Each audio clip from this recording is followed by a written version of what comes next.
this will be like the last thing. So you and Sargon have, because we did talk about Sargon. You guys have a interesting sort of, I don't even know what to call it. I mean, almost like because I've seen him say, oh, I think he commented on my video responding to your comment on my video about him that one time where he was doing that dumbass like the Democratic Party's like the Socialist Party of America shit or whatever. And then I've also seen him like comment on other videos. He never disrespected you, to be fair. He just kind of said he disagreed with you.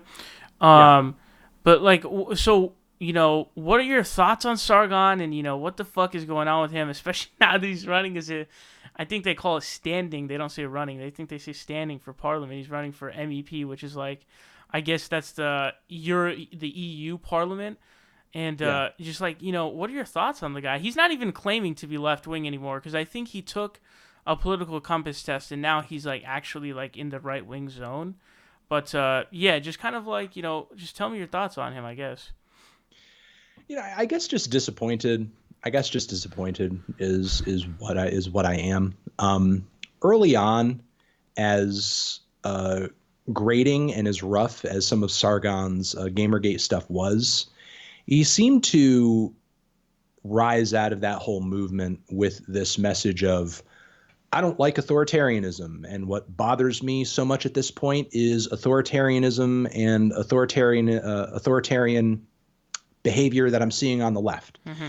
And in that very short span of time where this person has been only making content for a little while, you could look at that and sort of, I guess, see that coalescing with, viral videos coming out of college campuses at the time and so on and so forth, and say, okay, fair. Given the current political and internet paradigm and the fact that, you're new at this, you could say, okay, if you want to make content for right now while this is relevant and this is sort of an issue, I guess that makes sense.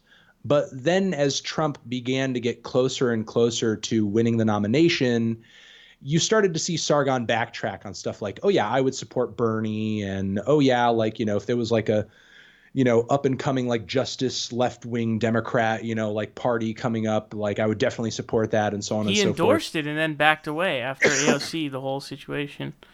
Like as the closer Trump got to power, and then once he got installed, it became more and more apparent that like, okay, well now you're not really talking about the authoritarianism that you see on the right. And if you're truly like disturbed by some, I don't know, feminist protesting and so on and so forth, you can't not be horrified by things like, I don't know, the murder of Heather Heyer or something like that, to which the response that I remember him giving to that with that millennial woes guy was like horrible. To sort of like see so much concern here and then not even greater concern coming from the far right now, which I mean, I think you could argue in number are probably gaining way more traction than just like a lot of weird, angry left wing college students. To see that growing and not be concerned about it, to me says that you're just basically pandering to that crowd because you're not going to critique them. You're not going to hold their feet to the fire. And to me, that doesn't say that you're a true political commentator. To me, that says that you're just trying to feed to your audience what they want to hear. You just want to tell the audience, the MAGA crowd, what they want to hear and just continue to pull on their Patreon dollars. Obviously, he's not on Patreon now. But He's I'm on arguing, Subscribe Star now. He's on a different yeah. platform. But I'm arguing, ever since Trump got into office, he definitely made that pivot to saying, okay, I'm not going to critique Trump or the things that he's doing right now. I'm going to just continue to highlight what I think is ridiculous about this other group and not highlight anything I think is ridiculous about Trump. And when I'm pressed on it, I'm going to say stuff like, yes, of course I think Trump is ridiculous. That's just a given. That's obvious.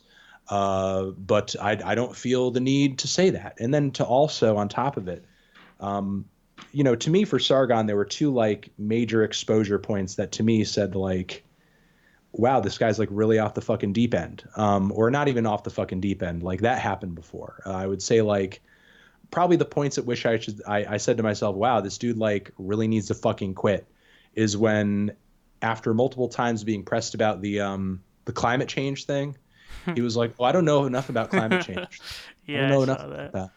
I don't know enough about that. I can't say either way. And it's like, you fucking kidding me? Like, do you not know that the Earth's fucking round, dude? Like all of this research, all of these studies, years and years and years of these statistics bearing out, and it's getting worse and it's getting worse and it's getting worse. You're still like, I don't know, man. Still, it seems like it could be one way. Seems like it could be the other way.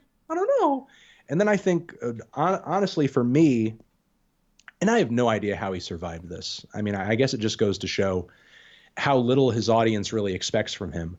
I don't know how Sargon still walked away functional and with a brand after embarrassing himself in the Richard Spencer debate. Because the thing is, like, that dude's ideas are so fucking shitty and so fucking heinous. How do you not have the moral and logical framework to just crush him, like, in front of his audience? And you debated the dude, and you came away from that debate looking stupid. Like, Yeah, how did you pull that one off? Not only did you come away from it ridiculous, but you also let his audience push you into a corner, and you just responded in this really ridiculous fucking way that's now being used against you in these in these political races that I guess he's running right now. You know, the one N-word quote that he's, quoted as saying, also to me as, somebody who's in, an interracial relationship, disturbed me because it exposed an incredible amount of racism on his part. Because to say, you white people, you're just acting like a bunch of N-words and so on and so forth. This is not how white people should act. And sure, you could say, oh, well, he was just saying that because that's how the alt-right looks at it. But honestly, like, it didn't really feel that way, It didn't. It felt just as fucking bad, So, I don't know. To me, the fact that he could not sort of take Richard Spencer to the mat, to me, said a lot. To me, says that you don't really know what you're talking about. You don't care enough about leftist politics and theory to understand why Richard Spencer is wrong. You just have this inherent feeling because society has told you Nazis are bad and that Richard Spencer is a Nazi, that you should be against him. And anything that you say, dude, at one point he was reading Ayn Rand books on video to like combat Nazis. He's pulling out Ayn Rand. Yeah, which is basically like using Diet Coke to argue about how regular Coke is bad. Yeah. It's like, well, you know what? Diet fucking Coke, bro. Diet Coke. Like, that's why Coke is bad, okay? It's like, no, man. No, you're just moving just ever so fucking slightly to the left of him to lob the weakest, most watered down argument at him. And to me, that really sort of exposed where Sargon is at politically. To me, that of course there were a lot of people up until that point that rightfully wanted nothing to do with him, based off of his comments about Jess Phillips and so on and so forth. And all of that is disgusting. And, I don't disagree with any of that. But to me, like, the biggest failing and what should ultimately like go down as the biggest embarrassment outside of everything that's happening with him with UKIP right now is that dude could not take Richard Spencer to the mat. And yet, like, you agreed to do this. Did you not prepare for it? Oh, he definitely did not. Like, there was obviously no prep. Like, his arguments were piss. And he let Richard Spencer get to him by not even putting an argument for it, by just calling him stupid. He's just like, oh, Sargon, you're not as smart as you think you are. Yeah, and then I remember that quote. Sargon just had a fucking meltdown in response to that. And it's just like, dude. Like, and the thing is, like, why would you even let that get to you unless, like, this dude's word meant something to you for some fucking reason? So yeah, it's unfortunate that Carl has totally squandered, what maybe I guess could have been a principled position against authoritarianism across the board, which, I mean, I'm definitely against. I know you're against as well. You put up that great video the other day about all of those Chinese Muslims, or Muslims in China, sort of being persecuted right now, which to me is an incredibly authoritarian fucking it's crazy, issue. Dude. It's like, for this century, it's crazy. I think it's the biggest internment in the 21st century. It is, So I think Sargon definitely, early on, if he continued, down that road, could have, had a principled stance from that point of view, fighting authoritarian behavior on the left and the right. But he clearly has no fucking desire to do any of that. He would much rather turn a blind eye to all of it happening on the right now. The rise in hate crimes, those who have been hurt and victimized by it thus far. Putting up weak ass arguments against dudes like Richard Spencer, even though, on paper you'll put down and you'll say, oh, I don't like Richard Spencer, I don't support him. But you'll literally lose to the fucking dude and make yourself look stupid in front of your audience and in front of his audience, which is basically just handing that dude the W. You might as well have just gone on camera and been like, this guy's great. This guy's awesome. I love this guy. Because just fucking face planting in front of him as hard as you did is honestly just had the same effect. So, I'm sorry, it ticks me off so much. I lost my train of thought. Don't worry, it's all good. But I think he could have been in a position to sort of, argue against those authoritarian tendencies, but instead he's just turning a blind eye to it on one side and just freaking the not fuck even out just turning a about it. blind side. He supports the other side. Sure. He supports Trump because he said he triggers the libs. It's a mix of turning a blind eye, supporting on one side, but then also freaking the fuck out at what few instances he can find of it on the other side, essentially. Right. So, have you seen him? I think he got milkshaked, and then I think he also got fish thrown at him, like codfish. Have you seen that or no? Yeah, with the milkshake, I'm milk shook. How do you feel about that? I'm kind of torn on whether or not... Or they're in the UK, so they're not even here in the US, so whatever. They have totally different stuff. Like in France, like all the presidential candidates, like almost all of them have gotten egged. It's kind of a crazy thought, honestly, the idea of that happening here. But yeah, I mean, it's funny over here in the US, even in the age of Trump, we obsess over things like civility and decorum, and we get really mad about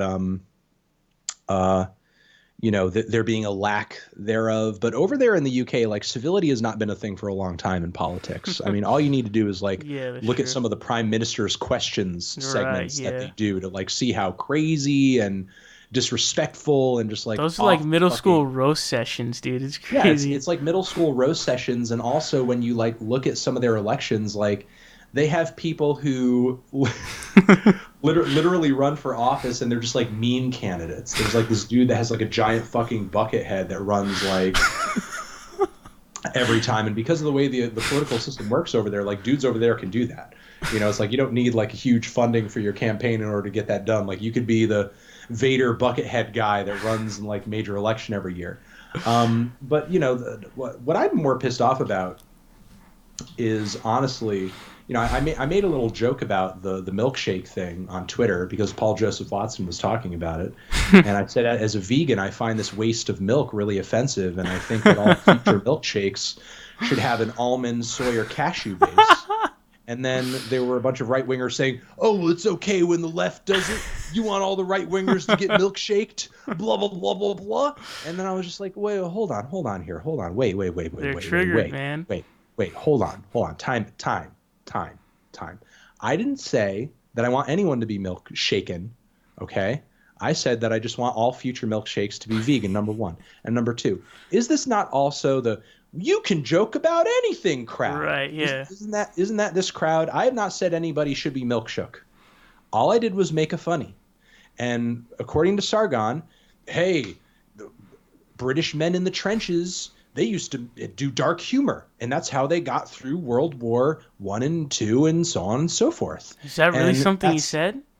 Yeah, well, that's something that he said to excuse the fact that he made the rape joke about Guess Philip.